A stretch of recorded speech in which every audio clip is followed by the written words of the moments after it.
Hello, everyone. Welcome back to the New Hampshire Business Show. My name is Chris Pastrana, and today we are here with Logan Hughes from Seventh Level Media. What's going on, man? How you doing? Good. How you doing? Good, brother. Cool.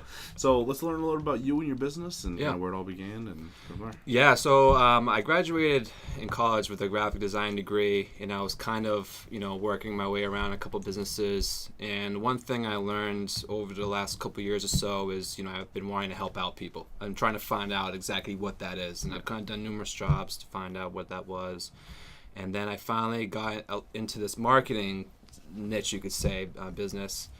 And I found a way that I can, help these small businesses, get an ROI, and make some money and, do better for themselves. And that's sort of the reason why, I wanted to go down this route. I started more or less in the social media management side of things, but now I'm kind of switching everything towards the Facebook marketing, lead generation, AdWords, and Facebook ad stuff. So it can actually, see, people walking through the door, and that definitely helps them. So with this, I'm able to find ways to be creative. The graphic design degree, to be honest, I really didn't do too much with it. I was like helping out a couple bands, doing some posters and CD covers and stuff like that. So this way, I can still curate content, and still help these businesses out with some social media management stuff, but also helping with the ROI as well. Yeah. So this is a little bit of a background. I've only been doing this for about a year now. Yeah. So I'm still fairly new. But it's been a great learning experience, and I've been helping out with a lot of business now, and it seems like it's going pretty great. So yeah, absolutely. Yep, that's pretty cool. And I like we have very similar backstories, which is kind of funny. Because I started on the social media management side. Yep. And then it cascaded into this section that I handle, and I don't really do a whole lot of marketing, and my marketing niche is like super specific. Like I do one thing and that's it. Yep. Other than that, I deal with sponsors and stuff. Right. And so I find that kind of funny that we kind of very same route, and we have similar beards. Yeah, there you go. It's quite a bit nicer than mine, but, that's too funny. Yeah. So you're talking about a lot of the stuff you do on social media and stuff like that. Like, what do you help your clients with? Yeah. So like I said, I'm trying. My business is trying to be a jack of all trades. So I'm trying to learn as much as possible, and trying to provide these businesses with anything that they need and want. Every business is obviously different in terms of marketing. Some want social media management. Some want Google AdWords. Some want to run Facebook advertisements. Some needs a website design. So I'm sort of like a jack of all trades. But yeah, I mean, a lot of the businesses that I'm working with currently are using a lot of Facebook advertisements, and it's just more or less about getting the word out from their business. And my job is to come in and actually give them a straightforward marketing strategy.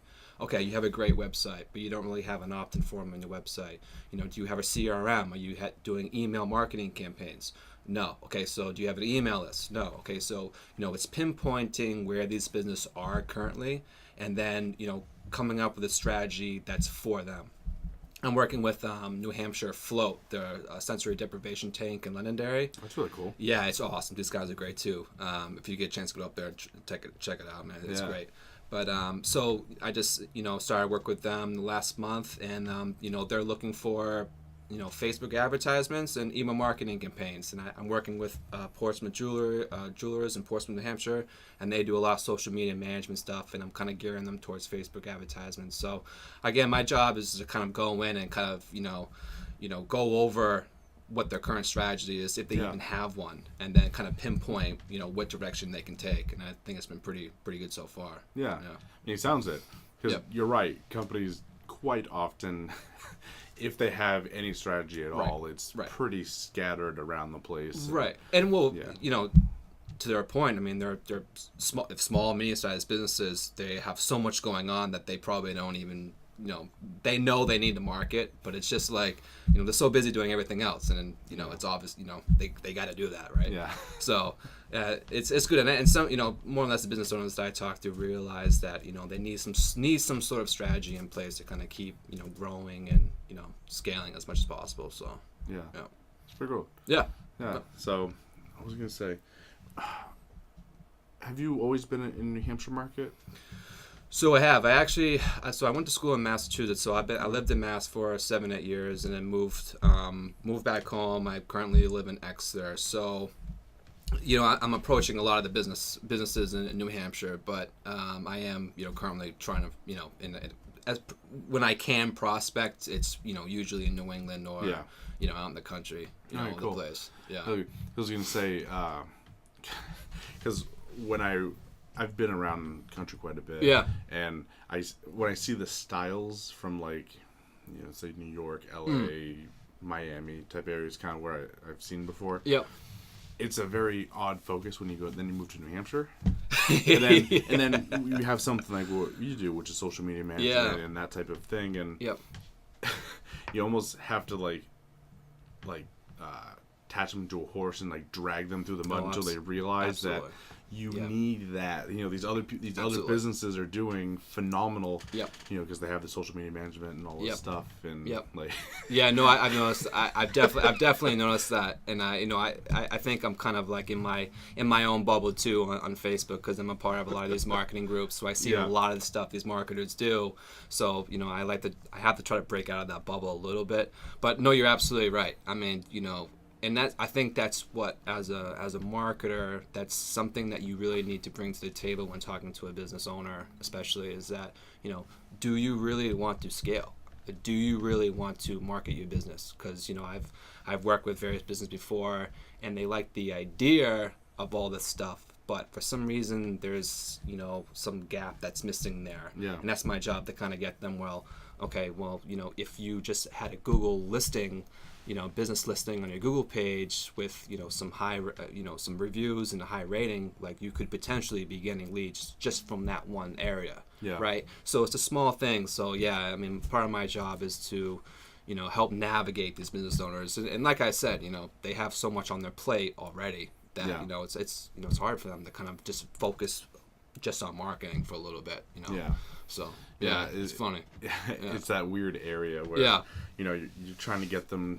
They realize typically, because by the time they're talking to you, they probably realize is that they need help with it. Yeah. Yep. They don't want to spend the time doing it. Yep. But then getting them to do it and turn over is pretty crazy. Oh no, absolutely. Yeah. And you're very familiar with sales funnels too, right? Yes. Yeah. So the ability that that can bring, especially just having that on a website, just a little opt-in form, and a lot of that stuff kind of goes by the wayside. So no, absolutely. I'm glad someone else realized. I don't know how many times I've had this conversation with someone and they're like, "Oh, I don't think I need that," and I'm like, "Yes, you do." Yeah, you do. If you're online, you probably need these things. No, absolutely. And it, like I said, it's like you said earlier, it's having a strategy. Because a lot of times, if you're running the Facebook ad and you literally just sending them to the website just so they can look at your website, I'm like, that's very unlikely to do anything unless you're 100% spot on. That's what they need. Yep. Yep. But if you have to put that strategy behind it, okay, you're sending them to the opt-in page with a very specific offer. Yep. And it's that type of, you need to do that if you want to create a bit more clients. No, absolutely. And it's funny, I literally had a conversation with one of the businesses today about that, because they actually have a competitor who came out with a similar website that we just released. And I noticed very quickly that their website didn't have an opt-in form, didn't have Facebook Pixel, probably didn't have Google Analytics in it. And it's just well, that's great, you have a new website, and but what are you doing with that website? Yeah. How do you know what traffic is coming in? Do you know the demographic? Do you know anything other than that? And if they do have that, then where are they going after they opt into form? So it's just those little pieces that you can kind of put together. Yeah. And that's just my job, is kind of bring this awareness to these business owners. And just let them know that there's so many other things that they can do. Yeah. Yeah, and I think it's the old saying of, you don't know what you don't know. Right. So businesses are like, I got a website, and you're like, yeah, well, that's step number one. Right. Maybe the first thing. Yeah. So you kind of got that. Right. Then what about the other 7,000 pieces of this that you need to lay out? So. Absolutely. Yeah. And a website, I wouldn't say going by the wayside, but there's opt-in forms and landing pages that you can also do, 2-page landing forms that could essentially take place of a minor website. So I mean, even that's kind of it's in a weird transition period now, I think. Yeah. So it's going to be interesting to see what's coming in the next year or two to be released. That's for sure. And that's another thing that I like about this whole situation is that everything is changing. Every single week there's something different. I'm a part of all those marketing groups, and every week there's new releases on what Facebook's doing and what Instagram's doing and what's the newest and hottest trends in terms of marketing online. So that's something that always keeps me on my feet. That if I know that this new release is coming out for Facebook, it's going to affect one of my businesses, like the GDPR or the EU thing. And luckily, I don't have any clients overseas, so that was a good good miss. But again, keeps me on my feet, so I'm able to see what's out there and keep going after it. Yep. And that's a phenomenal question too. Like, how do you keep up with it all? Because I don't, like I said, I focus on a super very specific thing. Yeah. And like it's like you said, it's almost 1 to 2 page funnels. That's like what I do. It's like same here. And but you have so much from apps to new social media sites coming up and falling all over the place. Yep. Like, how do you balance it all and get it all rolling? Yeah, it's tough. I'm on one man show currently, and it's been quite busy. But there are some tools out there that help you out. I use Sprout Social for a social media management tool that it has a calendar I can plug in every single post throughout the week, and at a certain time it goes off. It's very helpful, and it generates great reports that I can give to the clients. And then after that, it's just doing the Facebook advertisements, checking them throughout the week, optimize them if they're going well, email marketing campaigns. So it's a lot. I mean, it's sort of a juggling act, and I'm at the point now where I am thinking about maybe hiring a part-timer to come in and kind of help out, but it's been busy, kind of, and I think that's something that I am trying to focus on down the road, is kind of going down just Facebook ad and lead generation stuff, because I can't do it all, and I think exactly what I'm talking about, where being niched down and kind of having your one set. And if you get really good at that, then you're gonna be all set. And because I think, like I said earlier, it's because I'm a one-man person right now. Like I run everything on the show.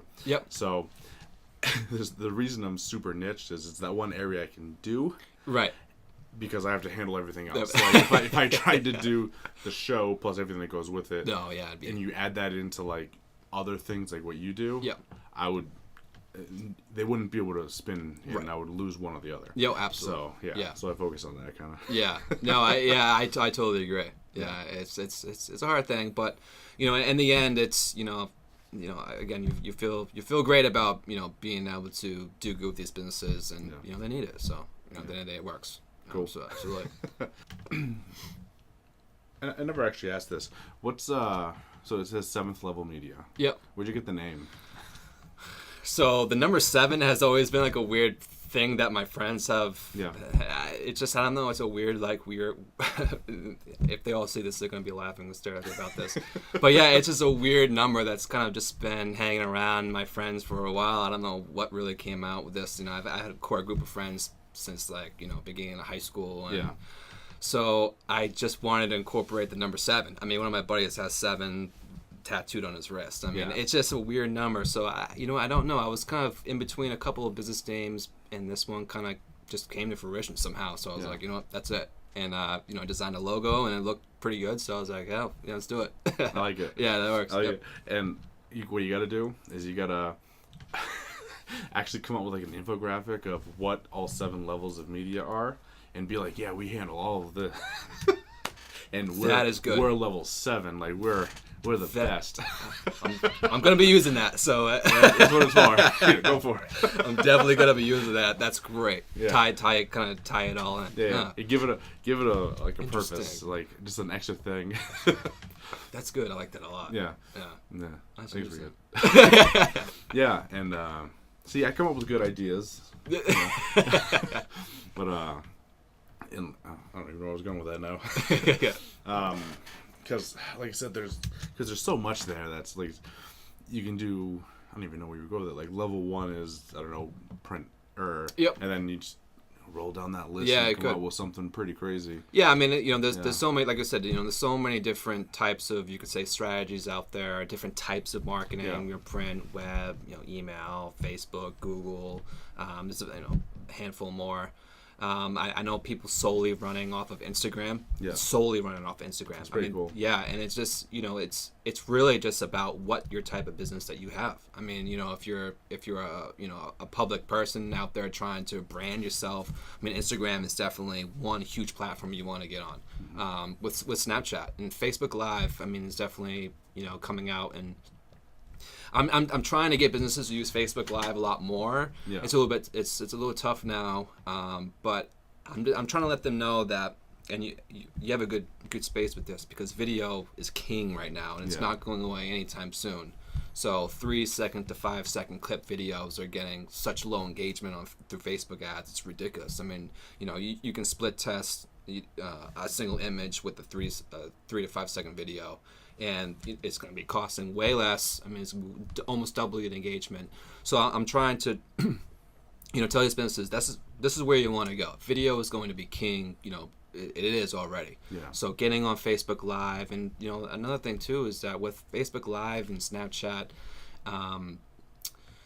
it helps the audience build that trust with you. And that's something that I learned, through this whole marketing thing, especially with working with businesses who are doing advertisements for a cold audience who have never heard of you before. Yeah. It takes a while for them to warm up. And, these live videos are something that are going to, when they can watch you on screen and they can hear your voice and they can see what you're about, that's going to build that trust a lot quicker than just, a couple pictures of, whatever it is, So it's definitely, and it goes back to the point of just how everything's constantly changing, and Facebook Live is good. I suggest everyone start using that, especially get some videos out there too. Absolutely. Yeah.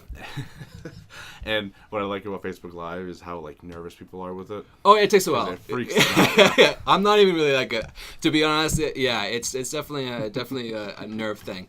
But again, I mean, that just I think that goes with saying that if the audience sees who you are and sees your personality, they're gonna gravitate it towards naturally. And I think that's what it comes down to. So it takes some time, but it works. Yeah. Oh, that's too funny. Yeah, because I had someone come in today who I'm like, you have. She's a matchmaker, so she helps couples come together. Yeah. Well, makes couples, I guess, not helps them. Yeah. And it's the funniest thing because I'm like, you have the perfect thing to just jump on Facebook Live.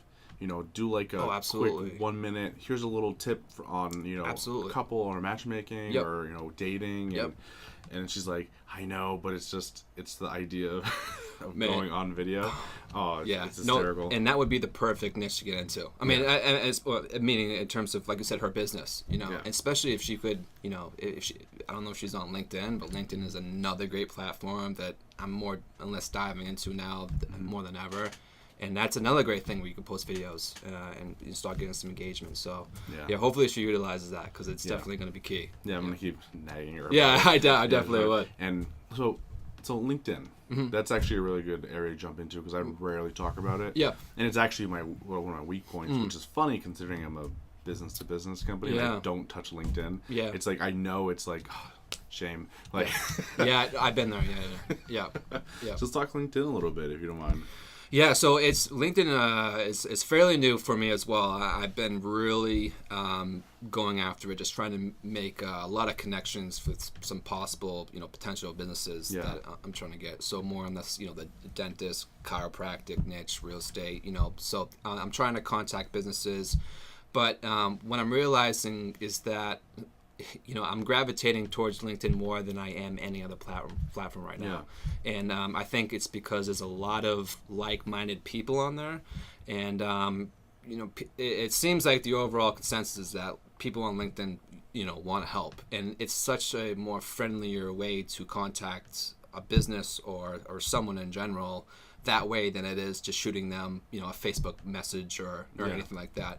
And there are a lot of great tools for LinkedIn to help you kind of, contact people in greater length. So I think one of the tools is LinkedIn Helper you can use. It's a Chrome extension where you can add connections from 1, 2, and 3, any type of demographic you can possibly think of, and it sends out a mass message to invite them just to connect.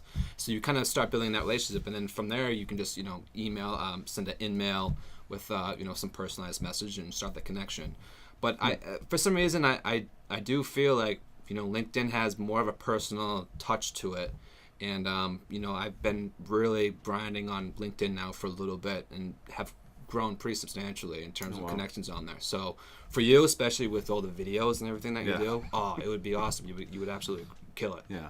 Well, we'll have to talk about that. 'Cause yeah, absolutely. It's definitely an area that I'm solely underprepared. And a lot of businesses are, and that's. But then again, I mean, you have some businesses that could fall into that platform and some that don't. So it's really, it kind of caters to what your business is. But it's great. I love it. So I would definitely suggest getting on there. Pretty cool. Yeah. Is there any other ones that you pretty good? So you mentioned Instagram, which is also a pretty powerful one. Yeah. Oh, it's super powerful. Is there anything else that you kind of use that other people might not fool around with that much? I think that covers it. So the demographic that I'm usually working with is not in the Snapchat area. Yeah. So I'm off that. It's mainly Facebook, Google, and I actually just partnered up with a company. It's called Review Lead Pro, and they're a reputation management company. And this is something that I'm starting to incorporate too with a lot of the businesses that I work with, and it's great. So what it essentially does, and it's a very powerful thing. So when just the other day I Googled plumbers in Exeter, New Hampshire, right? And there was 15 businesses that were listed. One of them had a 4.6 star review and 40 reviews. Yeah. Everything else beside that was either 2 reviews and a 5.0 star rating, and some of them didn't have websites or anything on there. So a lot of the stuff that I'm pitching to these businesses is that one plumber who had a 4.6 rating with 40 reviews, by a Google search is probably crushing it with leads. Just for if someone's Googling them, they're probably getting phone calls all day from that. So the system that I invested in, what it does is that it takes your current email marketing email list, and it sends a basically ask them to send a review to your page, and it's great because they can check a thumb up or thumb down icon. Thumb up brings you to a listing that has Google, Yelp, Facebook, any of the major platforms out there. Click on Google, brings you right to the Google review page, and then they leave a great review for you as well. And if they click the down button, what it does is that it actually generates a list where a message where you can your name, email, phone number, and a quick message of why something was wrong, why the rating wasn't good. So you get that, to get that feedback, so you can also, help your business as well. Yeah. This is a great tool because, businesses love reviews. I was just talking to Portsmouth Jewelers today, talking about the great reviews that they have. And it's like, well, this is great, but we need to expand that from Facebook to Google and then to Yelp. And once you have that kind of 360, you're doing pretty well. Yeah. So that's another thing too. I mean, reviews and ratings on Google is huge, and businesses should definitely, try to think more about doing, going down that route. But this program helps because I also understand that it's hard for these businesses to constantly get reviews. I mean, these businesses ask people all the time, new clients that they have, old clients that they've been with now for years, to leave a review, and for some reason they just don't do it. Yeah. So this provides a great email drip sequence where, from your existing email list to leave your reviews, and it's great. Yeah. So it's definitely a powerful tool. Oh, absolutely. Because just to answer your question, like, not really your question, but like the reason they don't do it is it almost seems like unless you're someone like you or me who's very familiar with the process, we do it all the time for our jobs, people don't know how to go about doing that type of thing. Yeah, it kind of just like happens, right? You get a good review sometime, and it kind of happens. Yeah. But if you lay it out for them like in that system, which sounds really cool, it's like, okay, here, pick one, leave a review. Yep. Like, you make it very easy for them to go about it. Oh, absolutely. And it's, I can see that being very beneficial. Oh, it's very powerful, and there's a bunch of things you can do. You know, I don't want to go on all day about this, but you know, it's you know, you can embed this on websites. So you know, if so I mean, you can if someone goes to your website, they can constantly see up to date, you know, reviews coming through. And again, it's not like you're not bugging, you know, clients to leave a review. It's from your existing email list. Yeah. And these people, if you have a 1,400, you know, 1,000 email list, I mean, just imagine how powerful that would be to get. If even a small percentage. Exactly. 200, 150, 100 even. I mean, it's a huge benefit. You will stand out above the crowd for sure. And that's definitely beneficial for sure. It's pretty good. Yeah. Very cool. Awesome. So is there anything else you wanted to talk about, cover real quick while we're here? I think about sums it up. Yeah. Talk about that. Cool. Awesome. So people who want to reach out, get in touch with you, maybe do business, how do they do it? Yeah, you can contact me just, you know, through the website, www.seventhlevelmedia.com, through my Facebook, Seventh Level Media. Basically everything with Seventh Level Media you can contact me on Instagram as well. And I think that's really about it. Cool. Yep. Awesome. So thank you for joining me. We had a lot of fun today. Thanks, and learned quite a bit, actually. Absolutely. Love it. Cool. Thank you guys so much for watching. We're going to have the last word from our sponsors, and everyone have a good day. That's it for today, everyone. But it doesn't have to end there. Head over to iTunes, Stitcher, Google Play, or iHeartRadio to get more from New Hampshire's top entrepreneurs.